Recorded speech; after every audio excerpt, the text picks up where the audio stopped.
What up, everybody? It's Aaron here, and I am here with Adam from N&A Vlogs. You've seen him in other stuff. I think we've submitted some other stuff in each other's thing, and that movie poster right behind him, we actually were in that together. There you go. Self-promote for both of us, and get your geek on here. And we are doing a Wandavision review. As I've said before last week, guys, Robert's out, so I have random people helping us out, stepping in. Why don't you first tell us a little about what you do, Adam? Oh, wow. Where to start? I do all kinds of stuff and a bunch of stuff. Anyway, my main thing is that we run a vlogging channel with me and my son, Nate, N&A Vlogs The SA project, which basically just stands for Nathan and Adam. We had to add the extension because there was already a N&A Vlogs out there. But basically, it's just us going around San Antonio with a camera. We started about 3 years ago, roughly.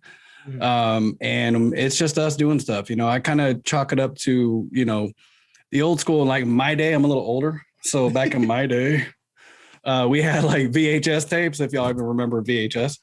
But yeah, see. I still do. But anyway, so actually they were on reels too. I ain't gonna lie. Oh God. But yeah, it's pretty bad.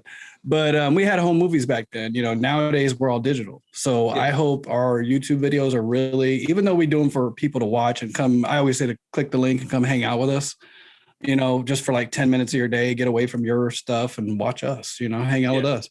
But I really use it for like, the next 20 years from now, and you've got a daughter, my next 20 years, I want to look back and look at the stupid stuff we did. You know what I mean? And the cool thing about it is, it includes a lot of people you've seen on your show already. David, from Squirrel Jerky Pictures and everything else, Vince from Geek Out SA, a whole bunch of people that we know that are in our circle, if you want to call it that. I can go back and look at those memories in 20 years and kind of reminisce. So that's the reason we do our vlog channel. I also do some work with a studio here, Bad Vibe Studios, do websites. What? I say this man's busy. Well, that's another thing I do. I do websites. I actually build websites and stuff like that for not only them, but also for businesses, people that are on the grow. Get your geek on. But no, I'll do that stuff. What else do I do? Help out with movies, as we just talked about, with All or Nothing. Cheap plug. And what else we got going on? There's a bunch of stuff. I got more stuff, but it's just too much to list. We'll be here for like another 30 minutes and we got to talk Wandavision because I watched it when it came out and I was like, yeah. So did you also see the mid-credit scene? I did, but it was like real quick because I had gotten up. It was funny. I got up and I was doing something else because, we were in the middle of the winter storm. We lost power. We lost water. I finally got water back on to do dishes. So I actually got up to do some stuff. Yeah. And I heard it in the back and went, whoa. And I had to run back. I literally ran back to go check it out. That's funny. So yeah, but I did see it just real quick. Okay. So I don't know how much like this whole episode for me, first of all, spoilers alert for everybody. This is a spoiler review of WandaVision episode 7. Was it Fourth Wall Break or something like that? Whatever the title is. Yeah. Breaking the fourth wall. Something like that. So, I mean, I don't know how much you know about the comics and stuff, but what did you think of this episode first? Okay. To answer that question, I'm very much the person of, I did not follow those particular comics back in the day. I knew of them, of course, but I was never into them. So I'm more of the casual fan that's seeing it on TV and then kind of going back to understand where it's coming from, if that makes sense. Okay. But what I thought about this was, I thought it was great. Okay. Because I had a feeling there was something, I can't remember her name.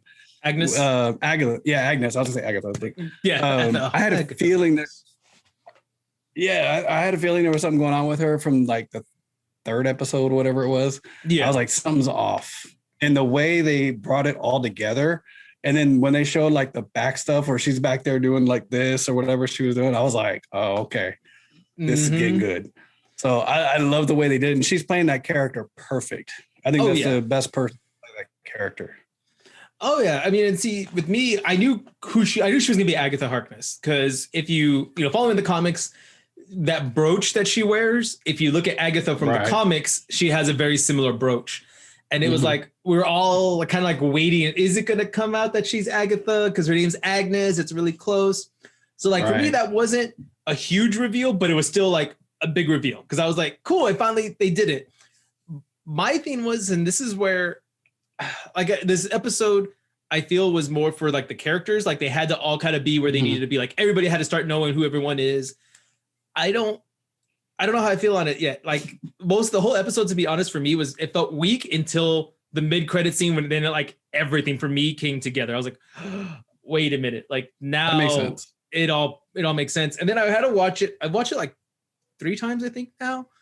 Oh wow. And like I said, I don't know how much you follow everything, but there is another villain people are saying that's in the show who is Mephisto, essentially the devil.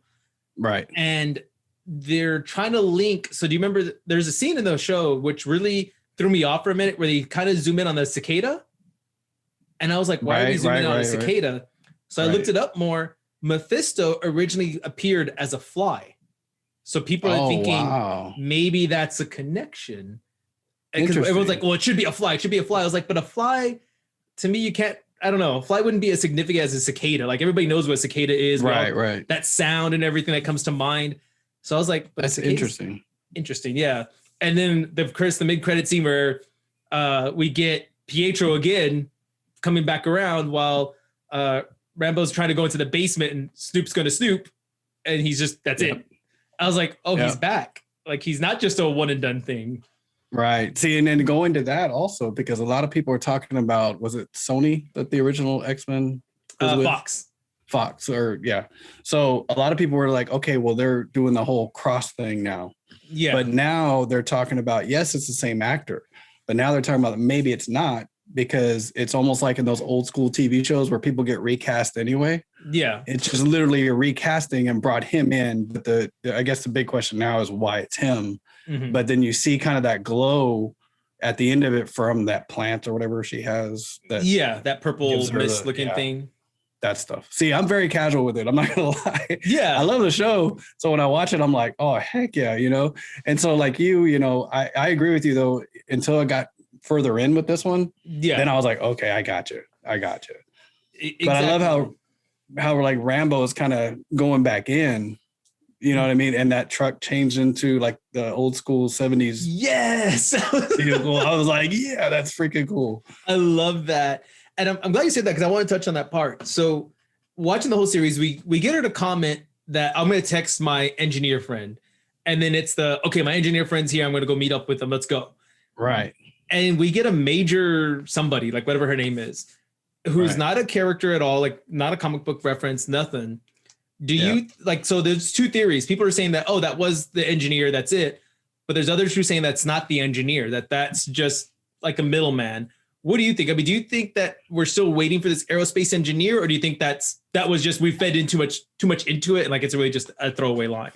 Right. I was trying not to overthink that whole thing, but I really did. And the reason I did is because online, I went and did what I do. Yeah. And there was a bunch of different theories like you're talking about. And one of the things when they showed her, I was like racking my brain, like, okay, have I seen her before in another Marvel movie? Where is she from? Because I had no clue who she was. I'm not gonna lie. So I was like, okay, well, maybe that's her. But they never actually came out and said that was the engineer. They never said that. And she just said, we have what you want. And that was about it. Yeah. So I don't know how I feel about that because I've also heard other rumors too. And again, the rumors with that whole crossover thing that the engineer was going to be Beast from X-Men. Yes, I heard that one before. I don't know. I don't think this is actually the engineer, but she had the vehicle she wanted. Yeah, exactly. So. And see, I've heard the Beast one, but Beast always throws me off because he was more of a genetics professor or genetics, whatever the word is. He was more of a genetics kind of person. The one I was leaning towards was Reed Richards of Fantastic Four because he is an aerospace engineer. Yes, and that would make total sense because they got the movie coming out. Exactly. Like they supposedly they just leaked that Jennifer Lawrence, I think, is going to be Sue Storm, supposedly. Really? Yeah, she was the one heard that. From X-Men, right? I think she played Mystique in X-Men, the blonde girl. Yeah, her. That's the rumor. After the Romaine Stamos played. Yes, after that one. So yeah, she supposedly she's casted now. So I'm like, if we're getting cast information, maybe there's a chance we'll see like Reed Richards or Sue Storm come out and be like, yeah, I'm sorry, we built it or something, I wouldn't put it past Marvel or Disney to do something like that. Yeah, just to kind of intertwine it. They've done it with Shield before, Agents of Shield when the Avengers movie was coming out.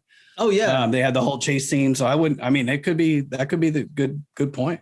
And see, like I was talking to Robert about this offline, I would be okay with like, oh, I'm sorry this happened. We'll build a better one. And like it pans out and you see like the gray of like Reed Richards, the little gray spots on his hair. Like don't even show his face, but just like pan the camera back and you just see the gray. So we know it's Reed Richards. It's like finally Reed Richards is in this universe. Like I don't need to see his face. We don't need to see the actor's face, but at least it's like, hey, he is here. Yeah. And not to get too far off of it, quick question for you. Because you're into this world a lot more than I am. But for me, the whole Fantastic Four thing is kind of getting old. Really? They've tried to redo it so much. Well, as far as the movies go. Yeah. Because they've tried to redo it so much, and now they're redoing it again, and I hope it's good. I mean, it probably will be. It's Disney and Marvel now. But they've just tried it so many times. I'm just kind of like, okay, is it played out, or do they keep going down that path, and hopefully it comes out great? What are your thoughts on that? For me, it's kind of like Spider-Man. At this point, we've had 3 Spider-Men in what, like 10-year span, roughly 15-year span. That's true. And the third one kicked finally, like you said, Marvel gets a hold of it. It does well. I think what they'll need to do is don't do an origin story anymore. We already know the origins of the Fantastic Four. Kind of like how they did Spider-Man. We just skipped over that he got bit by spider, and it's a throwaway line in the first film. Oh yeah, the spider bit me and it went away. Okay, hey, we had a space mission and it just got botched. We got hit by radio waves or whatever. Make it a throwaway line and just, this is the Fantastic Four. I just keep moving with it.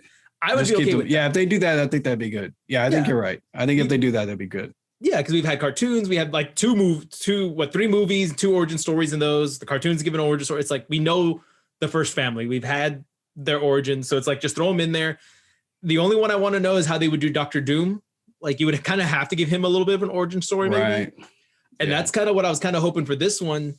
Like kind of tying it back to WandaVision, is that we wouldn't see Reed, but we'd see Victor Von Doom when before he becomes Dr. Doom. And he's like, oh yeah, my stuff's going to work because he's cocky. He's very full of himself. And it's like, well, it wasn't my stuff that's failed. It's you who did it wrong. Something like that. Like this to show he's not a bad guy yet, but he's already narcissistic. Like I would love to see something like that. Right. So I don't know. And that could potentially happen also.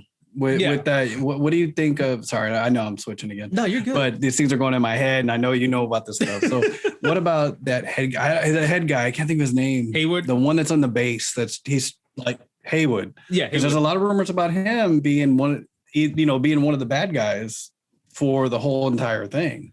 Like even that he's over the witch. So here's my thing, and I'm glad you bring it up because I brought it up in another one, and I'm leaning more and more towards it, and I wanted to touch on it too today. I do think he's somebody. Now, I had a working theory that he could have been Trask, who is the guy who creates the Sentinels that fights the X-Men. Because if you watch how much he does not like superheroes.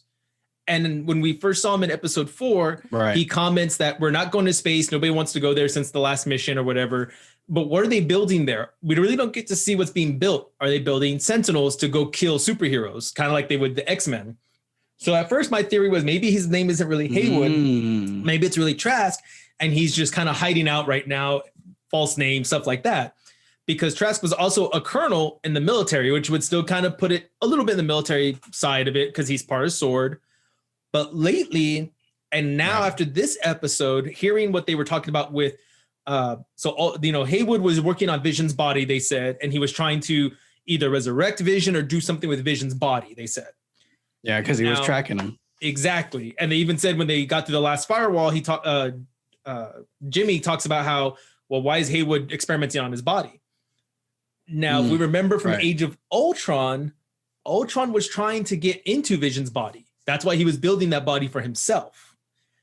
And Ultron kind of wants to be a little bit more humanized, I think. And now we have Vision Robot. I think, and this is a small stretch, Robert hates this theory. I think Haywood is Ultron. I think that he is actually Ultron in disguise. Because we had this whole movie about Ultron, which was probably one of the weakest Avengers movies. And Ultron is supposed to be this huge villain in the comics. Like, you never kill him because everything's connected to the internet no matter what. And he's able to always jump around. I think he had either a robot away from the fight, or he somehow got into, I don't remember Tony Stark's robot in space that had the Hulkbuster armor in it. And everyone commented, if he turned that on, why couldn't Ultron jump into that? It was still connected to satellites and internet and something. And that's a good point. Maybe they never comment why he couldn't get in there. Yeah. Maybe he hid in there. Tony's now dead. So now he's like, well, now I can come back and no one will notice. Hides as how Haywood infiltrates, because now he already commented, get the team ready, because he wants to go kill him. And he wants to go in there and get Vision's body. So I'm like, maybe this is Ultron. Why do you want the body so much? Maybe that's interesting. That's who I think he is. I didn't even think about that, but you could be right. I would be so right. And well, go ahead. No, go ahead. Oh, I was just gonna say I wouldn't put it past them to do something like that, because they're really good. You know, you got to give it to them. You know, with this whole other thing with Mandalorian, you got to either love, hate right now for a lot of people. Yeah. But Disney and Marvel's are very smart people for connecting all this stuff. Exactly. You know what I'm saying? So you potentially could have just nailed the whole thing right there. I will be surprised if Haywood is just generic mean bad guy number one. Like if he's just a generic, like Robert says, Robert wants him just to be a bad guy because he's just, he's been through some stuff. Like that's all he wants. He doesn't want him to be a villain. But I think we focused too much on him already. Like to me, if he was generic bad guy, it would have been just like, oh, okay, throw him in the bridge, we're done. But it's like, we're still focusing on him. So what's his real connection to everything? And now you're right. They're focusing, right. They're focusing hard. Yeah. And like I said, that the scene that sold me that he might actually be Ultron is he kind of like puffs his chest out and he kind of looks like this. He's like, it's a good day almost like a good day to die kind of look to him. And I was like, okay, because even the girl next to him kind of looks at him a little funky, like, what? And then he's like, get the troops ready. And it's just like straight back to orders. It's like, I remember that. You had a weird look on your face, almost like you're happy, but not. But Ultron doesn't like humans. So Ultron would be happy if he thinks they're all dead or something inside. Or now there's more casualties he can have while trying to get Vision's body back. He doesn't care if he kills 30 or 40 humans. Yeah. He's like, whatever. You're pointless to me. So that's interesting. It's an interesting theory, but I mean, we'll play it out. I think they only have a few more episodes, if I'm not mistaken. Yet. They're saying 2 more episodes, but there's a working theory. There's a hidden 10th episode they never told anybody. So this episode, okay, I didn't hear that. Yeah, so that's what people are wondering, because Kevin Feige, whatever his name is, said the last 3 episodes will be 1 hour long, and this one was still 30 minutes. So people are like, but this supposedly came from Kevin, and there's only 9 episodes. Right. Why? What's going on here? So some people are thinking there's a hidden 10th episode. Why would he say that? Exactly. Interesting. And to I me, hadn't heard that. What I'm thinking, if that's a true statement, there's going to be 2 episodes that are going to tie into WandaVision. And I'm wondering if the secret 10th episode is like an epilogue to tie into Doctor Strange Multiverse of Madness, which is supposed to be the next thing. Right. So maybe it's not WandaVision related. It's an episode that's an epilogue into everything else. Right. That's my theory. All I know is this is one of those shows where there's so many different, angles. There's so many angles to this one. Yes. It's crazy. But I do like, and this one too, like where it became like a reality show, like where Wanda's like talking to the camera, like they say, breaking the fourth wall. You're talking to the audience now. Yeah. That's really what it's about. And how she kind of took control, and like when Vision was trying to get back and like they were taking street signs and kids and I was like, what the heck? And then all of a sudden he just flies out. I'm like, okay, you could have done that the whole time, bro. Exactly. Like, your vision. Like, come on. Exactly. But, yeah. And I want to touch on that. So this was supposed to be like The Office, essentially. That was this sitcom. We've had like Dick Van Dyke, we've had Bewitched and all that. What do you think of like the sitcom part of all of this? Especially, and I know you've probably seen a lot of the older black and white stuff too. Oh, thanks for calling me old. Dude, I've seen the black and white stuff. So we're both up there. I grew up with that stuff. Yeah. No, actually, I thought it was really cool. And you know, it's funny. My daughter, when it first came out, she loves Marvel also. That's our thing. Like a Marvel movie comes out, I'm like, when are we going to the movies? That's like our thing. She's 22 years old now, but I love that stuff. Yeah. That's our thing, And so she was texting with her and she's like, yeah, I don't know about this at first. And then it got to the point where like, have you watched it? Have you watched it? Have you watched it? Just like you and I, when we were driving to do that movie, we would talk about it in the car, you know, and you're like, I remember one time you asked me, did you watch it? And I was like, no. And you were like, no. Anyway, but I do like it. I went off on a tangent there, but I do like it myself. I like the way they did it because the really cool thing, and I think she said this, you know, you're watching like a sitcom, like you said, the very first one, like Leave It to Beaver, you know, Andy Griffin, whatever. That's what it felt like. And then all of a sudden they go out in the second episode and they kind of go back to you got Darcy coming in, you got, you know, it feels like a Marvel movie. Yeah. When they go out to that. And I think that's really cool the way they're able to separate it like that, the way they film it. I don't have a problem with it. I kind of like it. I like the way they've changed it and they didn't stick. I was afraid they were going to stick to that format with the original black and white and slowly get the color, but they kind of jumped right into it. Yeah. As opposed to like dragging it out. And I thought that was really cool the way they did that. Oh, I thought so too. I thought this was amazing. And I want to ask you, so you mentioned Darcy. What do you think of like Darcy, Jimmy, and Monica? Like these newer characters that have started now. I mean, I know we've seen Darcy and Jimmy a little bit, but now they're getting the spotlight. Sure. So what do you think of these guys? I love it. I love it. Honestly, I thought it was really cool. I've seen some interviews with anyway, I liked it. I thought it was really good. All right, cool. That'll work. Well, I thought it was really cool the way they brought her back. And she didn't expect to come back either, which I thought was pretty cool. She had no clue she was coming back. And especially for WandaVision, because her character had no connection with Wanda or Vision at all. And the way they brought her back, and now all of a sudden she's a doctor, and she was like straight up about it in the first episode. Yeah. You know, but she plays that character really well. So I like that. I like Jimmy. I've totally forgot about him being in the Avengers. Honestly. He's an Ant-Man. Or Ant-Man, I'm sorry. That's what I meant. Yeah, I totally forgot. I'm not going to lie. And then, because I knew he looked familiar, I just couldn't place him. And I saw something the other day where they showed him on Ant-Man, and I was like, oh, that's right. So the only thing that did confuse me, I'm not going to lie, because again, I never jumped into it that hardcore, but was the difference between shield and sword. I was like, what is that? Yeah, like in the comics, they separate them a little bit more. I think this one, they're going to almost intertwine them. So shield, the best way I describe them is shield handles earth threat. So anything that handles the earth, like on the ground essentially. So it's like here on the earth, we're going to take care of it. Sword handles more of like interstellar and space kind of stuff. Oh, okay. Gotcha. So it's like if something's coming towards earth, they'll try to intervene and stop it. But then if it hits earth, shield will take over kind of thing. Okay. Because when I first saw it, I'm not gonna lie, I was like, huh? Where's shield? What the heck is this? But again, I'm a casual viewer. So it's like, you know. Exactly. I think they changed because it's supposed to be specialized or space weaponry. I forgot. They changed the O for the show because now it's more about, or W, they switched to W. Now it's more about weapons and stuff that they're monitoring weapons versus monitoring the world. So I was like, okay, I can live with that. I think that's how they're going to separate. I think they're going to make shield more about protecting the world from everything, and Sword's going to be more about handling the weapons of mass destruction, maybe, I guess. I don't know. Oh, okay. Well, I mean, it was cool, though. I mean, either way, I like it. Oh, dude, I do, too. I was just confused by that. That's all. What do you think about Monica's powers coming out in this one? I knew they were coming. Yeah. Because that part I did know about. I like the way they did it because if I remember correctly, the original one was an explosion or something like that. So, when she first got her powers. And this time, the way she came through the field, and all of a sudden her eyes went that real deep blue. Oh, that was so cool. Oh, dang. That was sweet. And then she could like see the radiation or whatever it was, you know, around the world. Yeah. That she was in. I thought that was really cool. It's gonna be interesting to see kind of where they take that, you know, and if they can, you know, if it matches up with the comic or if it just kind of, you know, they push her a little bit. I don't know.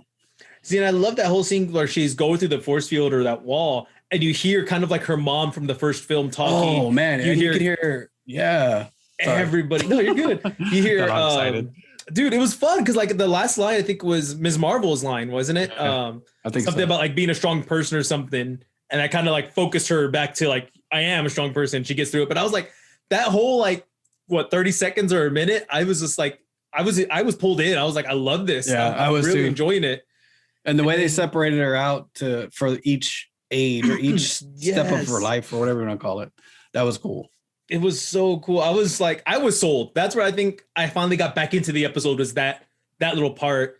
Mm-hmm. And then when she goes and fights Wanda, but meets up with Wanda, and then her and Wanda have that discussion. You see Wanda pull her up, and I think Wanda tried to slam her down, but she stopped it with her own powers. I was like, ooh, Monica's able to hold her own. Well, when she came out and she did the superhero landing. Oh yeah, I was like, yes, that was everybody awesome. Does Man. that. Everybody has to get one superhero landing, and she got like 3. All I could hear was Deadpool. Superhero landing. Superhero landing. I love That's all I could hear, man. But yeah, the voices thing actually, for me, that kind of threw me back to Star Wars. I hate to say it. Really? As I have a Phantom Menace poster. Anyway. But yeah, a little bit, because if you remember, and I'm not a big fan of the new ones very much, but like in the new ones were raised like in the bottom cellar of the bar, and you could hear like Obi-Wan, Luke, Yoda. Oh yeah, that's right. And in this one, you could hear everybody, Yeah. So it was crazy. I really liked it. I thought it was good. So what do you think happened to the kids though? I'm wondering, since you're not a comic fan, what do you think happened to them two? What's your theory? That I don't know. I'm not gonna lie. When I first when they put the camera on the bunny, I was like, she done turn a kid into a bunny. But I don't know. But the bunny was already there before, so it's not like they're not. But I don't know. They didn't go into it, so I'm sure that might be the next couple of episodes. But the other thing is too, if you really get down and think about it, and this is one thing I was talking about one day. Are the kids even real? Because Wanda's created the world. Yeah. You know what I'm saying? Or does that go back to the comic? So it does go back to the comic. So here's more conspiracy theory. So in the comics, nice. House of M is like what a lot of this kind of people are saying this is very similar to. House of M, long story short, Wanda created everybody into mutants because her powers are reality bending. So there was a whole thing that happened. She's like, everybody's going to be a mutant now, so I can stop all the fighting between humans and mutants. But there was a small little section of people that were still human that remembered the old world and what Wanda did. Long story short, she had a family at one point too. Okay. During this fight, Vision gets killed. He's officially dead. And she's like, you know what? Screw it. No more mutants.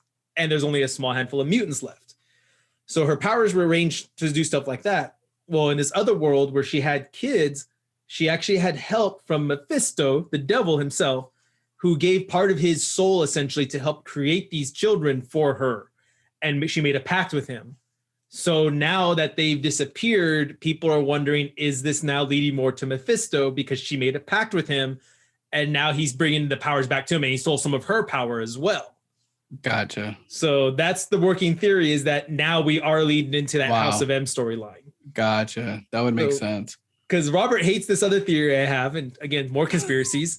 I'm wondering because wait till he gets back. He's gonna go off on you. Yeah, he is. I'm waiting for him to watch all these and be like, you were able to talk about your conspiracies too much. Oh, that's good stuff. One of my theories, and I don't know if you've heard it or if you've seen it, is that we talked about Monica, like you said, going through that force field or that wall, the hex essentially, and and they commented that changed her DNA. Well, what about all these other people who now have entered through it? Yes. And the people in there. And let's say it maybe activated a certain mutant gene in them. And now she inadvertently created mutants. And now we have the connection to the X-Men in the mutant universe.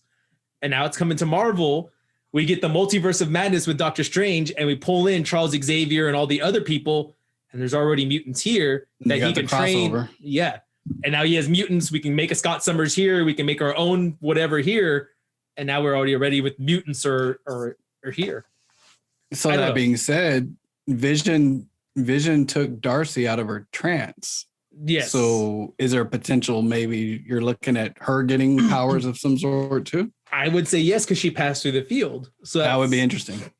I love how they transform though. I'm not gonna lie. I love the way that a tank turned into like an ice cream truck. That was so funny. I was like, that's dope. The helicopter into the hot air balloon. I was like, yes. That was awesome, man.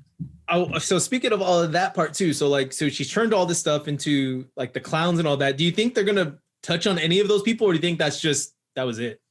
I think that's it. On that aspect, I could be wrong, but I think all it did was expand the community, basically. Yeah. And now it's really about Vision getting back, and then everybody kind of catching up. Like Darcy's got to catch up, and everybody's got to move.